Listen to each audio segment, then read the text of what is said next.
मेरा नाम दलजीत है। बच्चे की चाहत करके मैं 4 ब्याह करवा लए, पर शायद मेरी किस्मत विच बच्चा लिखिया ही नहीं सी। मेरिया सारिया घर वालियां बांझ निकलियां। एक दिन मेरे दोस्त ने मैनू दस्या कि एक कुड़ी है जो तेनू बच्चा पैदा करके दे सकती है। जदों मैं उस कुड़ी नूं घर बुलाया तो उसनू देख के मेरे रोंगटे खड़े हो गए। जिद्दां ही मैं उसदे कपड़े लाहे तो सामने का मंजर देख के मेरा शरीर कंबण लगा। जिथे मैं अपने दोस्त नाल गया सी उस जगह ते हमेशा ही रौनक लगी रहिंदी सी। मैं अपने दोस्त नाल जल्दी जल्दी जा रहा सी। उस समय मेरा दिल बहुत तेजी नाल धड़क रहा सी। मैं बहुत अमीर सी, पैसों की कोई भी कमी नहीं सी, पर यह गल सच सी कि मैं फालतू दियां आयासियां करने वाला बिल्कुल भी नहीं सी। जदों मेरा दोस्त मैनू इन्हां बदनाम गलियां 'च लेके गया तो मैं अपना सिर थल्ले करके उस नाल तुरदा जा रहा सी। मैनू डर सी कि मैनू कोई वेख ना लवे, क्योंकि मेरा बहुत वड्डे वड्डे बिजनेसमैनां नाल उठना बैठना सी। मैं उत्थे नहीं जाना चाहता सी, पर एक मजबूरी करके मैनू उत्थे जाना पिया। उस गली विच हर मंजिल ते उच्ची उच्ची गीत वज रहे सन ते कुड़ियां नच रही सन। उन्हां दे मूँह विच पान सी ते मुंडियां नूं खिच खिच के अंदर ले जा रही सन। बहुत ही गंदे शब्द कह कह के उन्हां नूं अंदर बुला रही सन। वो शब्द कुछ इस तरह सी कि साहब अंदर आके तो देखो, तुहाडी तबीयत होर भी खुश हो जाएगी। उन्हां दियां गल्लां सुन के मैनू बहुत शर्म महसूस हो रही सी, क्योंकि मैं इस तरह की गल्लां कदे भी किसी दे मूँहों नहीं सुनिया सन। इदां लग रहा सी कि जिवें बाजार विच कोई अपनियां चीज़ां दी तारीफ करके उन्हां नूं वेच रहा होवे। मैं हैरान सी कि एक औरत इन्नी सस्ती ते इन्नी मामूली चीज़ है जो अपने आप नूं ही वेच रही है। मैं मन ही मन विच सोच रहा सी कि किते मैं अपने दोस्त की गल मन के कोई गलती तो नहीं कर लई। मैनू अपने दोस्त नाल इत्थे नहीं आउणा चाहिदा सी। मेरा दिल कर रहा सी कि मैं उसे वेले बाहर निकल जावां। एक कोठे विच जाके मेरा दोस्त रुक गया। इस तो पहला कि मैं उसनूं मना करदा, मेरे दोस्त ने मेरा हथ फड़िया ते मैनू अगे ले गया। चारे पासे बहुत गंदी बदबू फैली हुई सी। पान की बहुत गंदी स्मैल आ रही सी। असी उपर गए तो मैं देखा उत्थे थां थां ते शराब रखी हुई सी। एक पासे सोफा रखा होया सी ते सोफे ते एक मोटी जही औरत बैठी सी। उसके सामने बहुत सोहणियां सोहणियां कुड़ियां डांस कर रही सन। उन्हां दे पैरां ते घुंघरू बन्ने हुए सन। वो उच्ची आवाज़ विच गीत गा रही सन ते नच रही सन। उन्हां सामने हारमोनीयम वाले ते ढोली बैठे हुए सन जो तरह तरह के राग वजा रहे सन। सोफे ते बैठी मोटी जही औरत दे मूँह विच भी पान सी। वो उन्हां नचदियां हुई कुड़ियां नूं देख के अपने पैर हिला रही सी। मैनू उत्थों का माहौल वेख के बहुत अजीब जिहा महसूस हो रहा सी। मैं अपने दोस्त नूं कहा कि चल यार इत्थों चलीए। अगे मेरे दोस्त ने मैनू जवाब दिता कि यार बंदा बन, इन्ना डर ना, किते नहीं कुछ होण लगा। वो मैनू सोफे ते बैठी उस मोटी जही औरत कोल ले गया। शायद वो मेरे दोस्त नूं पहलां तो ही जानदी सी। उसने मेरे दोस्त नूं इशारे विच पुछया कि ये कौन है। दोस्त ने जवाब दिता, ये मेरा बहुत ही करीबी दोस्त है, इसने गीत नूं मिलना है क्योंकि इसनूं बच्चे की चाहत है। वो मैनू बहुत गौर नाल देखण लगी ते कहंदी कि बैठ जा, मैं खड़े खड़े गल नहीं कर सकती तेरे नाल। मैं उत्थे एक मिनट भी रुकना नहीं चाहता सी, पर यह सब मेरी मजबूरी सी। वो मैनू कहण लगी कि देखो साहब, पैसे के मामले विच मैनू कोई भी गड़बड़ नहीं चाहिए, क्योंकि जदों उसने तेनू बच्चा जम के देना है तो वो 1 साल तक मेरा काम नहीं कर सकेगी। जे वो तेरा बच्चा पैदा करेगी तो वो सानू कमा के नहीं दे सकती। इस करके मैं 10 लाख रुपया लेना है ते अद्धी रकम तेनू पहलां देनी पैनी है। मैं अपने दोस्त वाल वेख्या तो वो मैनू दिलासा देन लग पिया। मैं हिम्मत जी करके बोलिया कि मैं कुड़ी नूं इत्थे नहीं रहन देवांगा। वो कहण लगी कि 15 लाख दे सकदा है तां कुड़ी नूं अपने नाल ले जा सकदा है। मैं चैक बुक कड्डी ते 15 लाख का चैक उसनूं दे दिता। क्योंकि मेरे कोल पैसों की कोई कमी नहीं सी। चैक देख के उस औरत दियां अखां अड्डियां दी अड्डियां ही रह गईयां। चैक देख के वो कुछ बोल ही नहीं सकी। वो बहुत ज़्यादा खुश हो गई। उस तो बाद उसने किसी कुड़ी नूं आवाज़ मारी कि रमन कित्थे मर गई है। उसकी एक आवाज़ दे नाल वो कुड़ी जल्दी नाल बाहर आ गई। वो कुड़ी सांवले ਜਿਹੇ रंग दी सी, पर उसके नैन नक्श बहुत सोहणे सन। उस कुड़ी नूं वो मोटी औरत कहण लगी कि यह गीत का गाहक है, उसनूं कह वो जल्दी नाल अपनी तैयारी कर लवे। उस कुड़ी दे जाण तो पहला मैं कहा कि मैं उस कुड़ी नूं पहलां देखना चाहुंदा हाँ, क्योंकि मैनूं बच्चा सोहना चाहिदा है, इस करके कुड़ी सोहनी होनी चाहिदी है। मेरी गल सुन के वो हੱਸਣ लग पई ते कहण लगी कि साहब ये किहड़ी गल कीती तुसीं, जाओ पहलां तुसीं जाके देख ही लओ। गीत तां इन्नी ज़्यादा सोहनी है कि तुसीं पहली ही नज़र 'च अपना दिल हार बैठोगे। रमन जा साहब नूं गीत दे दर्शन करवा दे। मैं खड़ा हो गया ते उस कुड़ी दे नाल तुर पिया। पहली बार मेरा दिल इन्नी जोर नाल धड़क रहा सी। वो मैनू कमरे दे बाहर छड्ड के चली गई। मैं हैरान सी कि बच्चे की खुशी करके मैनू कित्थे दी कित्थे आउणा पै गया। इस तरह की हालत मेरी अपनी घर वालियां दे कमरे विच जाण लगे भी नहीं होई सी। मैं हौली जी दरवाज़ा खड़काया, अंदरों आवाज़ आई, कौन है, अंदर आ जाओ। जदों मैं अंदर गया तां मैं देखा कि उस कुड़ी ने कुंड कढ़िया होया सी ते बहुत सज संवर के अंदर बैठी सी। उस तो बाद मैं दरवाज़ा बंद किया ते उस कोल बैठ गया। मैं हाले तक उसका मूँह नहीं देखा सी, क्योंकि उसने कुंड कढ़िया होया सी। मैं उस कोल जाके बैठ गया। मेरे 'च इन्नी हिम्मत नहीं सी कि मैं उस वल वेखां ते उसका कुंड चुकां। मैनू बहुत डर लग रहा सी, क्योंकि अज तक मैं कदे भी कोई इदां दा गलत काम नहीं किया सी। इस करके मैं चुपचाप बैठा सी। मैनू चुप देख के वो कहण लगी कि की होया साहब, सारी रात तुसी इदां ही बैठे रहोगे। उस कुड़ी दी आवाज़ ने मैनू हैरान करके रख दिता। मैं बहुत मुश्किल नाल उस वल वेख्या ते उसका घुंड चक्या। उसनूं देख के मेरे होश उड़ गए, क्योंकि वो तां मैं तुहानूं पूरी गल दसदा हाँ, मैं बहुत ही अमीर सी। मेरे प्यो दादे दी बहुत ही जमीन जायदाद सी ते इस जमीन जायदाद दा मैं इकलौता वारिस सी। शायद ये मेरी बदकिस्मती सी कि मैं बेऔलाद सी।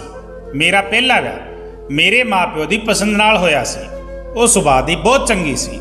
मेरे विआह नूं 10 साल हो गए सन, पर कोई भी बच्चा नहीं होया सी। मैं अपनी घरवाली का बहुत इलाज करवाया, पर वो मैनू बच्चे की खुशी नहीं दे सकी।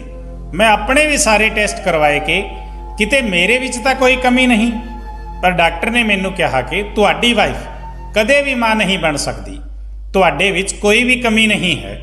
10 साल वेट करन तो बाद मैं अपनी वाइफ नाल गल कीती कि मैं दूजा विआह करवाउणा चाहुंदा हाँ, क्योंकि मैनू बच्चे की बहुत चाहत है। मेरी गल सुन के वो बहुत रोई, पर मेरी मजबूरी नूं वेखदे होए उसने मैनू दूजा विआह कराउण दी इजाज़त दे दित्ती।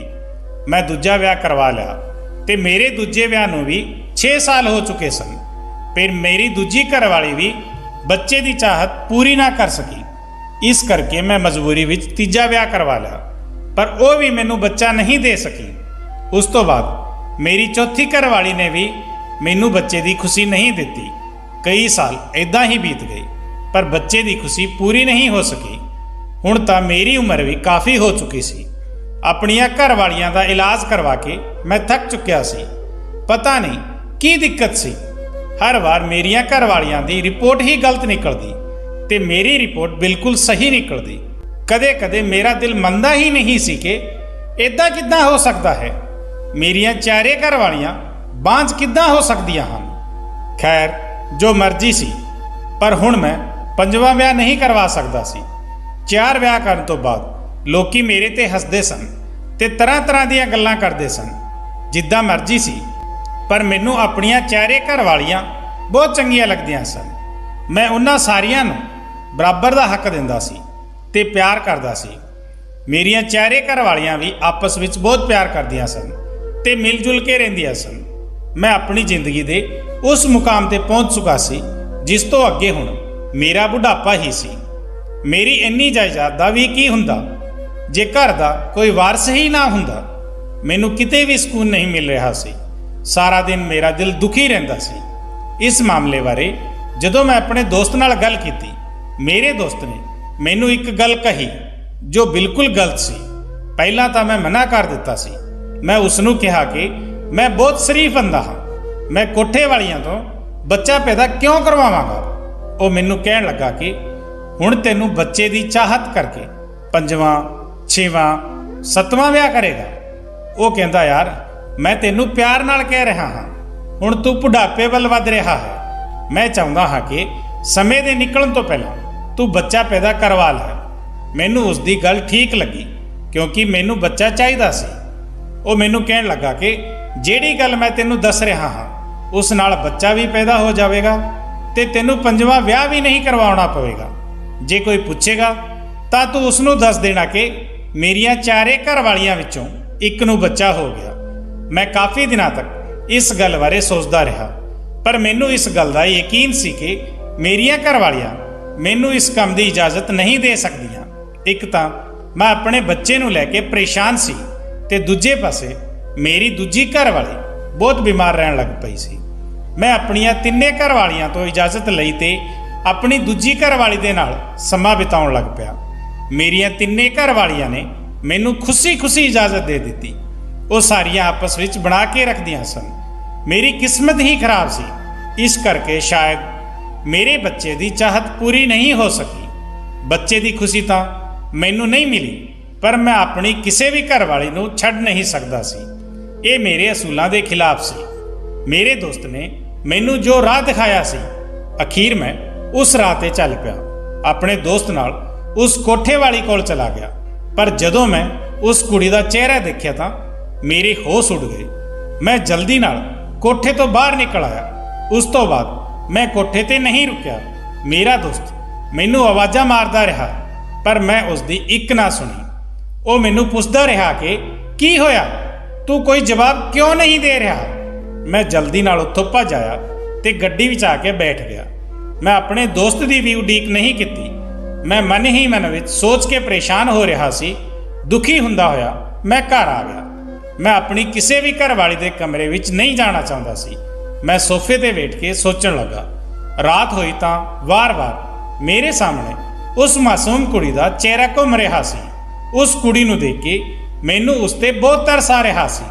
ਉਸ ਕੁੜੀ ਦੀ ਉਮਰ 17-18 ਸਾਲ ਹੋਣੀ ਹੈ। ਮੇਰੇ ਹਿਸਾਬ ਨਾਲ ਉਹ ਮੇਰੀ ਕੁੜੀ ਦੀ ਉਮਰ ਦੀ ਹੋਣੀ ਹੈ।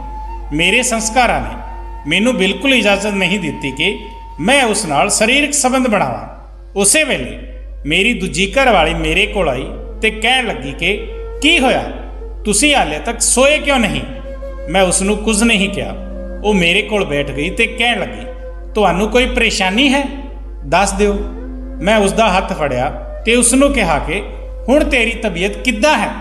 ਉਸਨੇ ਕਿਹਾ, ਮੇਰੇ ਬਚਣ ਦੀ ਕੋਈ ਉਮੀਦ ਨਹੀਂ ਹੈ, ਮੈਨੂੰ ਕੈਂਸਰ ਹੈ, ਮੈਂ ਇਸ ਬਿਮਾਰੀ ਦਾ ਹੋਰ ਸਾਹਮਣਾ ਨਹੀਂ ਕਰ ਸਕਦੀ। ਇਹ ਕਹਿ ਕੇ ਮੇਰੀ ਘਰ ਵਾਲੀ ਰੋਣ ਲੱਗ ਪਈ।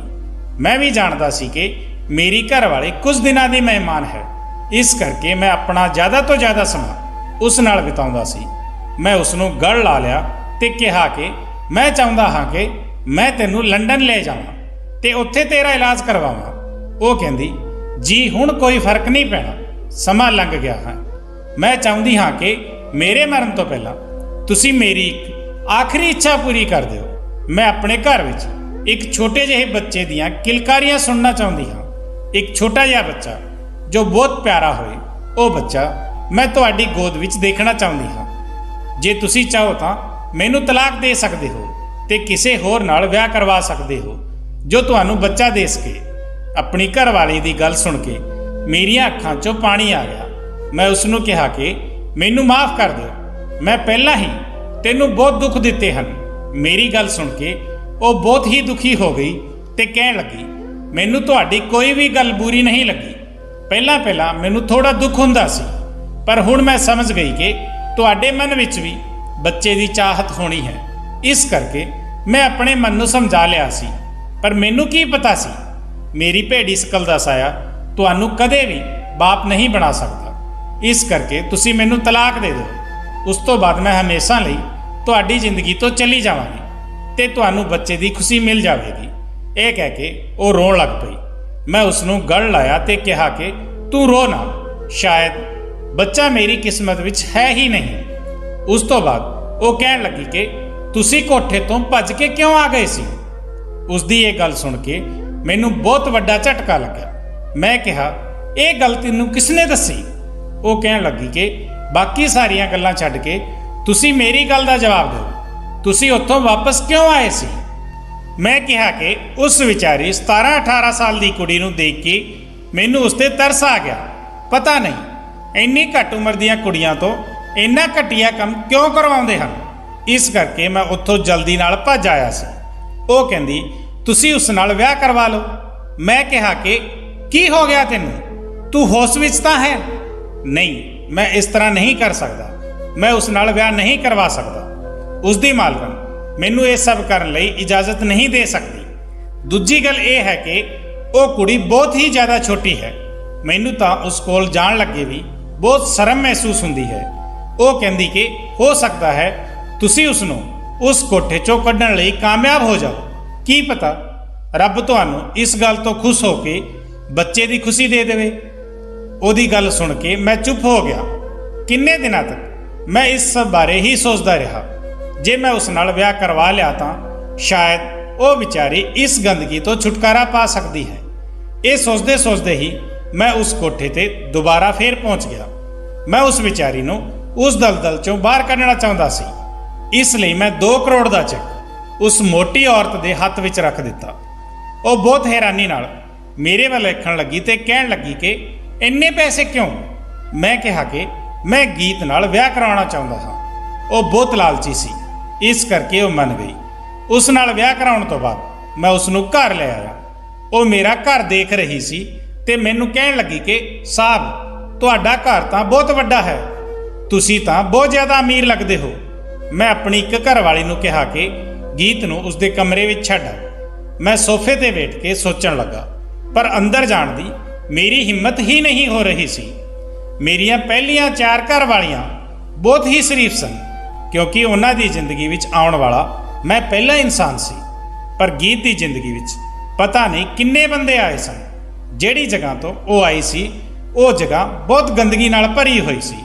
इस करके उसनूं अपनी पत्नी के रूप में अपनाउणा मेरे लिए बहुत मुश्किल सी।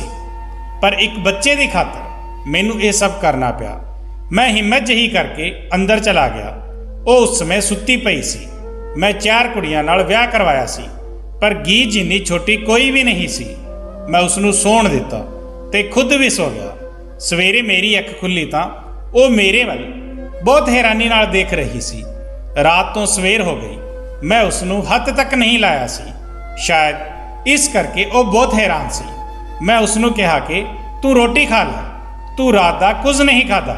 ये कह के मैं कमरे चों बाहर आ गया। थोड़े टाइम बाद गीत कमरे चों बाहर चली गई। रोटी वाली टेबल ते मेरियां सारियां घर वालियां बैठियां सन। गीत भी उन्हां कोल बैठ गई। मैं एक एक करके उन्हां सारियां दे मूँह विच एक एक बुरकी पाई। मैं ये शुरू तो ही करदा आया सी। मैं अपनियां सारियां घर वालियां नूं इक्को जिन्ना ही प्यार करदा सी। कई दिन इदां ही बीत गए, पर हाले तक मेरा गीत नाल कोई शरीरक संबंध नहीं बनिया सी।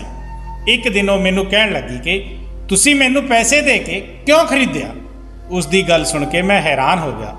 मैं कहा कि ये गल तू क्यों कही, मैं तेनू खरीदिया नहीं, तेरे नाल विआह करवाया है। वो कहंदी कि मैं जानदी हाँ कि विआह तो पहला तुसीं 2 करोड़ का चेक कोठे वाली मालकन नूं फड़ाया सी। मैनू तो लगता सी कि तुसीं एक रात भी सबर नहीं करोगे, मेरे तो अपने दिते हुए पैसे वसूल करोगे, पर तुसीं तां। उसकी गल सुन के मैनू गुस्सा आउण लग पिया। मैं उसनूं कहा कि तू मेरी घर वाली है, कोई बाजारू औरत नहीं। अगे तो कदे भी ये गल ना कही। कहंदी साहब तुसीं पता नहीं किदां दे इंसान हो, तुसीं सब तो वड्डी कीमत दिती, पर फिर भी तुसीं मैनू छुया तक नहीं, मैनू आराम नाल सौण दिता। मैनू हैरानी इस गल दी हो रही है, जदों मैं उस कोठे 'च रहिंदी सी, जे किते मैनू तेज बुखार भी हुंदा तां भी मैनू कोई नहीं छड्डदा सी। वो कहंदे सन कि असी पैसे इसलिए नहीं दिते कि असी तेनू बुखार 'च देख के छड्ड दईए, पैसे असी अपनी हवस मिटाउण लई दिते हन। यह कह के वो रोण लग पई। उस तो बाद ਉਸਨੇ ਆਪਣੀ ਬਾਂਹ ਮੇਰੇ ਅੱਗੇ ਕੀਤੀ। ਉਸਦੀ ਬਾਂਹ ਤੇ ਕਈ ਤਰ੍ਹਾਂ ਦੇ ਛਾਲੇ ਪਏ ਹੋਏ ਸਨ। ਇਦਾਂ ਲੱਗਦਾ ਸੀ ਕਿ ਜਿੱਦਾਂ ਉਸ ਤੇ ਕਿਸੇ ਨੇ ਬਹੁਤ ਹੀ ਜ਼ੁਲਮ ਕੀਤਾ ਹੋਵੇ। ਉਹ ਮੈਨੂੰ ਕਹਿਣ ਲੱਗੀ ਕਿ ਸਾਹਿਬ, ਇਹ ਸਾਨੂੰ ਮਜਬੂਰੀ ਮਾਰੇ ਕਰਨਾ ਪੈਂਦਾ ਹੈ। ਜਿਹੜੇ ਪੈਸੇ ਭਰਦੇ ਹਨ ਉਹ ਸਾਡੇ ਨਾਲ ਇਹ ਸਭ ਕਰਦੇ ਹਨ। ਜੇ ਅਸੀਂ ਉਹਨਾਂ ਦੀ ਇੱਛਾ ਪੂਰੀ ਨਹੀਂ ਕਰਦੇ ਤਾਂ ਉਹ ਸਿਗਰਟਾਂ ਪੀ ਕੇ ਸਾਡੀਆਂ ਬਾਹਾਂ ਤੇ ਲਾਉਂਦੇ ਹਨ। ਤੁਸੀਂ ਤਾਂ ਬਹੁਤ ਸ਼ਰੀਫ ਬੰਦੇ ਹੋ। ਪੈਸੇ ਦੇ ਕੇ ਵੀ ਮੇਰਾ ਇਸਤੇਮਾਲ ਨਹੀਂ ਕੀਤਾ। ਮੈਂ ਉਸ ਨੂੰ ਕਿਹਾ ਕਿ ਤੂੰ ਮੇਰੀ ਘਰ ਵਾਲੀ ਹੈ ਤੇ ਘਰ ਵਾਲੀਆਂ ਨਾਲ ਹਮੇਸ਼ਾ ਪਿਆਰ ਕੀਤਾ ਜਾਂਦਾ ਹੈ, ਕੋਈ ਜ਼ੁਲਮ ਨਹੀਂ। ਇਹ ਕਹਿੰਦੇ ਹੋਏ ਮੈਂ ਉਸ ਨੂੰ ਘੁੱਟ ਕੇ ਜੱਫੀ ਪਾ ਲਈ। ਮੈਂ ਉਸ ਨੂੰ ਰੋਂਦੀ ਨਹੀਂ ਦੇਖ ਸਕਦਾ ਸੀ। ਉਸ ਰਾਤ ਮੈਂ ਦੇਖਿਆ ਕਿ ਉਸ ਦੇ ਸਰੀਰ ਤੇ ਬਹੁਤ ਸਾਰੇ ਜ਼ਖਮ ਸਨ। ਉਹਨਾਂ ਜ਼ਖਮਾਂ ਨੂੰ ਦੇਖ ਕੇ ਮੇਰਾ ਦਿਲ ਬਹੁਤ ਦੁਖੀ ਹੋਇਆ। ਉਸ ਰਾਤ ਮੈਂ ਗੀਤ ਨੂੰ ਬਹੁਤ ਪਿਆਰ ਕੀਤਾ। ਉਸ ਨੂੰ ਤਾਂ ਯਕੀਨ ਹੀ ਨਹੀਂ ਹੋ ਰਿਹਾ ਸੀ ਕਿ ਕੋਈ ਇਨਸਾਨ ਇਦਾਂ ਵੀ ਪਿਆਰ ਕਰ ਸਕਦਾ ਹੈ। ਉਸਨੇ ਤਾਂ ਮਰਦ ਦਾ ਦੂਜਾ ਰੂਪ ਹੁਣ ਦੇਖਿਆ ਸੀ। ਹੌਲੀ ਹੌਲੀ ਉਸ ਦੇ ਜ਼ਖਮ ਭਰਨ ਲੱਗੇ। ਹੁਣ ਉਸ ਦੀ ਕੋਠੇ ਵਾਲੀ ਜ਼ਬਾਨ ਵਿੱਚ ਵੀ ਸੁਧਾਰ ਆ ਗਿਆ ਸੀ। ਉਹ ਮੈਨੂੰ ਬਹੁਤ ਪਿਆਰ ਕਰਨ ਲੱਗ ਪਈ। ਮੈਨੂੰ ਉਹ ਖੁਸ਼ਖਬਰੀ ਮਿਲ ਗਈ ਜਿਸ ਲਈ ਮੈਂ ਸਾਲਾਂ ਤੋਂ ਤੜਫ ਰਿਹਾ ਸੀ। ਗੀਤ ਮਾਂ ਬਣਨ ਵਾਲੀ ਸੀ। ਮੈਨੂੰ ਤਾਂ ਯਕੀਨ ਹੀ ਨਹੀਂ ਹੋ ਰਿਹਾ ਸੀ। ਇਹਨਾਂ 9 ਮਹੀਨਿਆਂ ਵਿੱਚ ਮੈਂ ਉਸ ਦਾ ਬਹੁਤ ਖਿਆਲ ਰੱਖਿਆ। ਜਦੋਂ ਡਿਲੀਵਰੀ ਦਾ ਟਾਈਮ ਆਇਆ, ਮੈਂ ਬਾਹਰ ਖੜਾ ਇੱਧਰ ਉੱਧਰ ਚੱਕਰ ਕੱਟ ਰਿਹਾ ਸੀ। ਜਦੋਂ ਡਾਕਟਰ ਬਾਹਰ ਆਈ ਤਾਂ ਉਹ ਬਹੁਤ ਦੁਖੀ ਹੋ ਕੇ ਕਹਿਣ ਲੱਗੀ ਕਿ ਤੁਹਾਡੀ ਵਾਈਫ ਦੀ ਤਬੀਅਤ ਬਹੁਤ ਜ਼ਿਆਦਾ ਖਰਾਬ ਹੈ। ਅਸੀਂ ਉਹਨਾਂ ਦੋਨਾਂ 'ਚੋਂ ਕਿਸੇ ਇੱਕ ਨੂੰ ਬਚਾ ਸਕਦੇ ਹਾਂ। ਇਹ ਸੁਣ ਕੇ ਤਾਂ ਮੇਰੇ ਹੋਸ਼ ਹੀ ਉੱਡ ਗਏ। ਮੈਨੂੰ ਇੰਨੇ ਟਾਈਮ ਬਾਅਦ ਬੱਚੇ ਦੀ ਖੁਸ਼ੀ ਮਿਲੀ ਸੀ। ਮੈਂ ਤੁਹਾਨੂੰ ਦੱਸ ਨਹੀਂ ਸਕਦਾ ਕਿ ਉਸ ਸਮੇਂ ਮੇਰੀ ਕੀ ਹਾਲਤ ਸੀ। ਮੈਂ ਡਾਕਟਰ ਨੂੰ ਕਿਹਾ ਕਿ ਤੁਸੀਂ ਮਾਂ ਨੂੰ ਬਚਾਓ, ਬਾਕੀ ਤੁਸੀਂ ਰੱਬ ਦੇ ਭਰੋਸੇ ਛੱਡ ਦਿਓ। ਡਾਕਟਰ ਅੰਦਰ ਚਲੀ ਗਈ। ਮੈਂ ਬਾਹਰ ਬੈਠਾ ਰੋਂਦਾ ਰਿਹਾ। ਇਹ ਸੱਚ ਸੀ ਕਿ ਪਹਿਲਾਂ ਤੋਂ ਮੇਰੀਆਂ 4 ਘਰ ਵਾਲੀਆਂ ਸਨ, ਪਰ ਮੈਂ ਲਾਲਚ ਵਿੱਚ ਆ ਕੇ ਉਹਨਾਂ ਨੂੰ ਜਾਨੋਂ ਮਾਰਨ ਦਾ ਕਦੇ ਸੋਚ ਵੀ ਨਹੀਂ ਸਕਦਾ ਸੀ। ਮੇਰਾ ਤੇ ਗੀਤ ਦਾ ਸਾਥ 1 ਸਾਲ ਦਾ ਸੀ, ਪਰ ਇਸ 1 ਸਾਲ ਵਿੱਚ ਮੈਂ ਉਸ ਦੇ ਬਹੁਤ ਨੇੜੇ ਆ ਚੁੱਕਿਆ ਸੀ। ਥੋੜੇ ਸਮੇਂ ਬਾਅਦ ਡਾਕਟਰ ਬਾਹਰ ਆਈ। ਮੈਂ ਉਸ ਨੂੰ ਪੁੱਛਿਆ ਕਿ ਹੁਣ ਮੇਰੀ ਘਰ ਵਾਲੀ ਦੀ ਤਬੀਅਤ ਕਿਵੇਂ ਹੈ। ਡਾਕਟਰ ਕਹਿਣ ਲੱਗੀ ਕਿ ਮਾਂ ਤੇ ਉਸ ਦਾ ਬੱਚਾ ਦੋਨੇ ਖਤਰੇ ਤੋਂ ਬਾਹਰ ਹਨ। ਇਹ ਸੁਣ ਕੇ ਮੈਨੂੰ ਹੋਰ ਵੀ ਜ਼ਿਆਦਾ ਝਟਕਾ ਲੱਗਿਆ। ਮੈਂ ਖੁਸ਼ੀ ਵਿੱਚ ਪਾਗਲ ਹੋ ਗਿਆ। ਨਰਸ ਨੇ ਮੇਰੇ ਹੱਥਾਂ 'ਚ ਮੇਰੇ ਮੁੰਡੇ ਨੂੰ ਫੜਾ ਦਿੱਤਾ। ਸਾਰੇ ਹਸਪਤਾਲ ਵਾਲੇ ਮੇਰੇ ਆਸੇ-ਪਾਸੇ ਖੜੇ ਸਨ। ਮੈਨੂੰ ਸਮਝ ਨਹੀਂ ਆ ਰਿਹਾ ਸੀ ਕਿ ਮੈਨੂੰ ਇੰਨਾ ਰੋਣਾ ਕਿਉਂ ਆ ਰਿਹਾ ਹੈ। ਰੱਬ ਨੇ ਮੇਰੇ ਸਬਰ ਦਾ ਇੰਨਾ ਚੰਗਾ ਇਨਾਮ ਦਿੱਤਾ ਸੀ। ਮੈਨੂੰ ਰੱਬ ਦੇ ਚਮਤਕਾਰ ਤੇ ਵਿਸ਼ਵਾਸ ਹੋ ਗਿਆ ਸੀ। ਮੈਂ ਉਹਨਾਂ ਦੋਨਾਂ ਨੂੰ ਘਰ ਲੈ ਆਇਆ। ਮੇਰੀ ਦੂਜੀ ਘਰ ਵਾਲੀ ਬੱਚੇ ਨੂੰ ਦੇਖ ਕੇ ਬਹੁਤ ਖੁਸ਼ ਹੋਈ। ਫਿਰ 1 ਹਫ਼ਤੇ ਬਾਅਦ ਉਹ ਇਸ ਦੁਨੀਆ ਨੂੰ ਹਮੇਸ਼ਾ ਲਈ ਛੱਡ ਕੇ ਚਲੀ ਗਈ। ਮੈਨੂੰ ਉਸ ਦੇ ਜਾਣ ਦਾ ਬਹੁਤ ਦੁੱਖ ਸੀ, ਪਰ ਹੋਣੀ ਨੂੰ ਕੌਣ ਟਾਲ ਸਕਦਾ ਹੈ। ਮੇਰੀਆਂ 4 ਘਰ ਵਾਲੀਆਂ ਦੀ ਮੇਰੇ ਮੁੰਡੇ 'ਚ ਜਾਨ ਵਸਦੀ ਹੈ। ਮੇਰੇ ਮੁੰਡੇ ਨੂੰ ਇੱਕ ਨਹੀਂ ਬਲਕਿ 4-4 ਮਾਵਾਂ ਦਾ ਪਿਆਰ ਮਿਲ ਰਿਹਾ ਹੈ। ਮੈਂ ਆਪਣੇ ਘਰ 'ਚ ਖੁਸ਼ੀਆਂ ਦੇਖ ਕੇ ਹਮੇਸ਼ਾ ਰੱਬ ਦਾ ਸ਼ੁਕਰਾਨਾ ਕਰਦਾ ਹਾਂ। ਸੋ ਦੋਸਤੋ, ਗੀਤ ਵਰਗੀਆਂ ਪਤਾ ਨਹੀਂ ਕਿੰਨੀਆਂ ਕੁ ਮਾਸੂਮ ਕੁੜੀਆਂ ਹੋਣੀਆਂ ਹਨ ਜਿਨ੍ਹਾਂ ਤੋਂ ਇਹ ਗਲਤ ਕੰਮ ਕਰਵਾਏ ਜਾਂਦੇ ਹਨ। ਪਤਾ ਨਹੀਂ ਉਹਨਾਂ ਦੀ ਕਿਹੜੀ ਮਜਬੂਰੀ ਹੁੰਦੀ ਹੈ ਜੋ ਉਹਨਾਂ ਨੂੰ ਇਹ ਗਲਤ ਕੰਮ ਕਰਨਾ ਪੈਂਦਾ ਹੈ। ਜਦੋਂ ਮੈਂ ਗੀਤ ਨੂੰ ਦੇਖਿਆ ਸੀ ਉਸ ਸਮੇਂ ਉਸ ਦੀ ਉਮਰ 17 ਕੁ ਸਾਲ ਸੀ। ਪਤਾ ਨਹੀਂ ਕਿੰਨੀਆਂ ਕੁ ਕੁੜੀਆਂ ਉੱਥੇ ਇਸ ਤੋਂ ਵੀ ਛੋਟੀ ਉਮਰ ਵਿੱਚ ਗਈਆਂ ਹੋਣੀਆਂ। ਗਲਤ ਬੰਦੇ ਆਪਣੀ ਹਵਸ ਮਿਟਾਉਣ ਲਈ ਛੋਟੀਆਂ ਬੱਚੀਆਂ ਨੂੰ ਵੀ ਨਹੀਂ ਬਖਸ਼ਦੇ।